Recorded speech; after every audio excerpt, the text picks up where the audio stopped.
Play this clip and pay attention to what they say in here. Like, really listen carefully. What this played at the beginning of the Grammys. Is there language in this? No, there's no language. It's okay. played at the beginning of the Grammys. There are legends of people making music so true it can pierce the veil between life and death.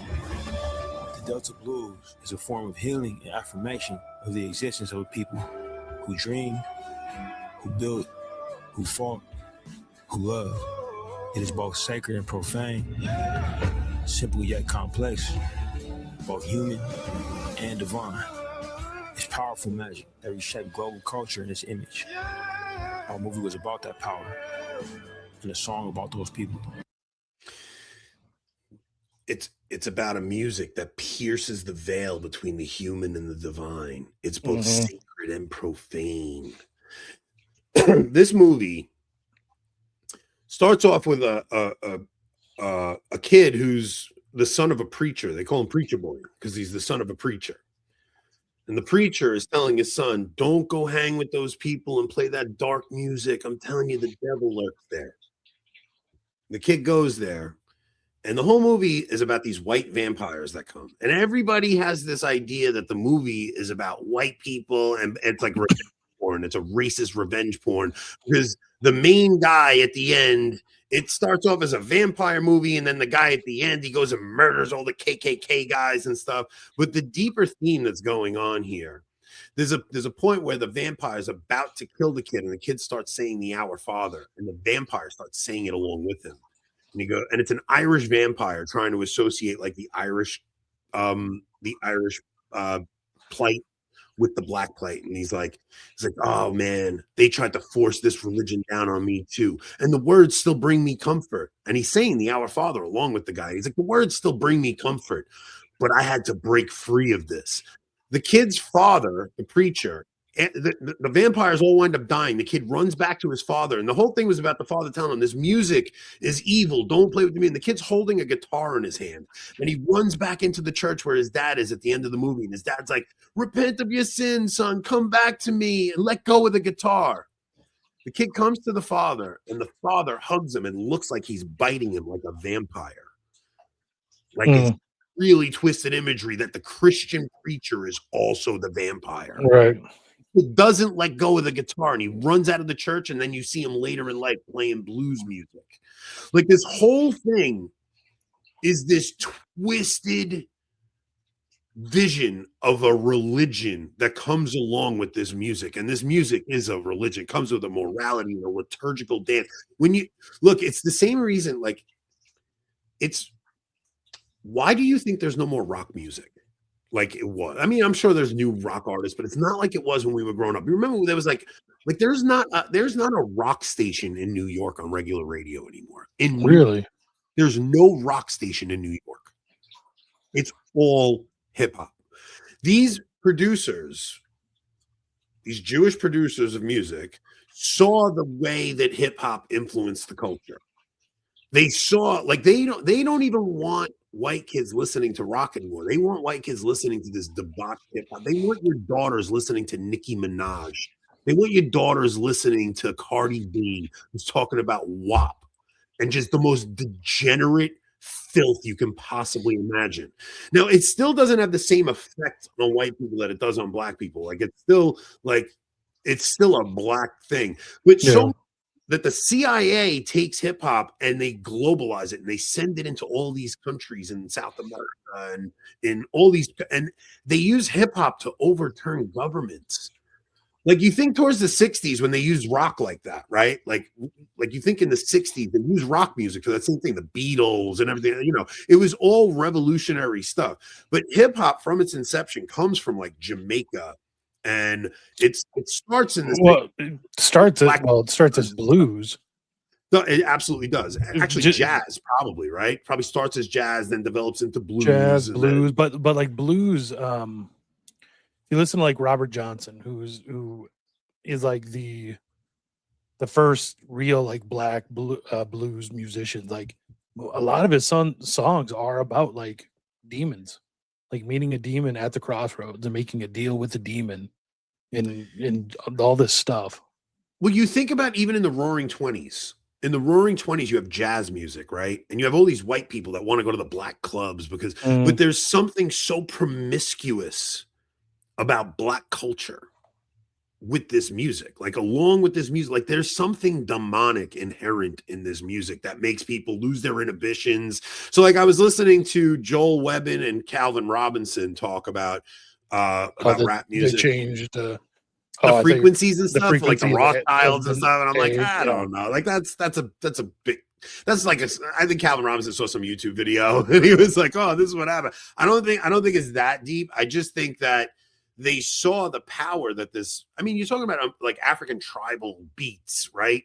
These tribal beats and it's got this demonic undertone to the whole thing. And when they bring it to America, it really does play to your lower faculties. Like, it really does. You hear a hip hop beat and you just start moving to it. There's something so deeply religious and like religious on a demonic sense that's going on in this. And this movie that everybody thinks is about race, it is, but it's about so much more than that. It's about the white man imposing Christ on the black man. And shirking this whole thing and just giving yourself over to this demonic entity that is hip hop and blues and whatever black music. Like, it's all one thing. So there's this scene where they blend it all. And it's supposed to take place in the 1930s, and they blend the blues music with modern hip hop, and you see some girl come twerking right through. And it was just like this insane display of liturgy. So there's 4 pillars to hip hop. And most white people don't know this, right? So there's three pillars of the church, right? You have scripture, tradition, and the magisterium, right? There's 4 pillars to hip hop. Well, and that's their 4 pillars of hip hop could be like the 4 marks of the church. It's something like that. So it's graffiti, breakdancing, DJing, and MCing, right? So, like, the graffiti is the art that goes with the culture. Like, you think about all of our religious art. The breakdancing is the liturgical dance. The DJing is, I don't know where you would compare that, but then the MCing is like the preachers, these evangelists going around and preaching this new religion. I'm telling you, there's something so religious about this thing that it's I don't know, it's so evil, man. I've been thinking about this for days. I'm watching everybody talk about how it's like revenge porn, and it is, because there's something cathartic about the black people just taking their anger out on white people, and there's definitely an element of that. But really, the main theme that they're dealing with in there is overthrowing Christ and the chains of Christian bondage, telling you not to just go and sleep around and have this disgusting moral code. And you see it prevalent throughout the black community. I'm not saying every black person, but it's prevalent in the black community. At black culture, hip hop culture, it really debases them and returns them back to West Africa. Yeah. And the weird and just the terrible morals and debauchery that exist even to this day in West Africa. Dude, we all have the same X feed, essentially, where you're watching these videos and it's either black women getting arrested, which is one of the most insane things you've ever seen. We do not all have the same X feed. All right, well, mine is. Or it's like it'll be paternity court, and a woman I've never had a paternity court video on my X feed. A woman's got 4 kids or 4 different guys. I mean, it's just you see what's portrayed on my X feed is just the level of cheating that goes on in relationships. It's almost like every single black guy cheats, every single black girl cheats. It's crazy to me. And it's because it's so deeply ingrained in them in this music. Like, this music has so much to do with it. And I don't know. I mean, I wonder if we can get this clip onto YouTube, because it's definitely pushing a boundary, and I don't know about the copyright, but it's something that needs to be discussed. Yeah, we can get it on YouTube now. Because we can claim fair use, right? We can claim fair use. It's just that you can't claim fair use in the middle of the live stream. It will just kick it. Yes, maybe we could put the clip up later, because I would like to even send this to Ruslan, who I watched criticizing Calvin Robinson and Joel Webbin, because Ruslan has an affinity for hip hop, right? And look, I love Enoch, but even Enoch, he'll tell you, like, when he talks to Father Ripperger about this stuff, like, Father Ripperger says it's not just the lyrics that are a problem. Literally the beat. The beat itself plays to your lower faculties, and it debases you a bit, you know? And we're all just so desensitized to it that we think nothing of it. And look, I'm not like saying rock music is any better. I mean, it is to a degree, but even that is, I would say, like, you know, because both hip hop and rock have their base in, like, in blues, right?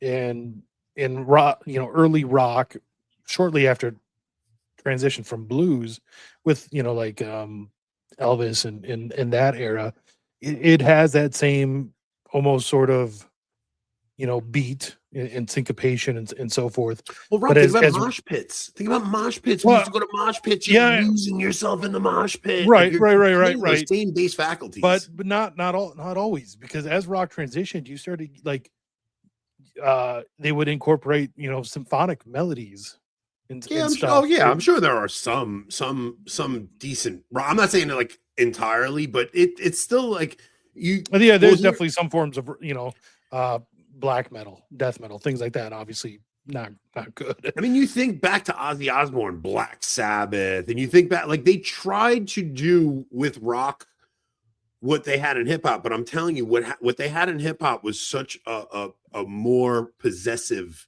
form of music, which I think is why they phased rock music out for white people, and it's really just like all hip hop now.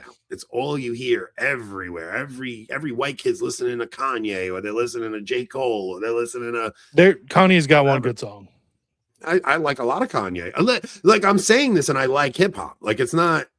I'm just looking at it from an objective standpoint and what has happened to our culture over the past several decades. And I see that the CIA used it to go and overthrow governments and things like that. And it's like, this is a very powerful tool here. Yeah. It's a very powerful tool here. And it's because there are religious aspects to it. And it has to do with giving yourself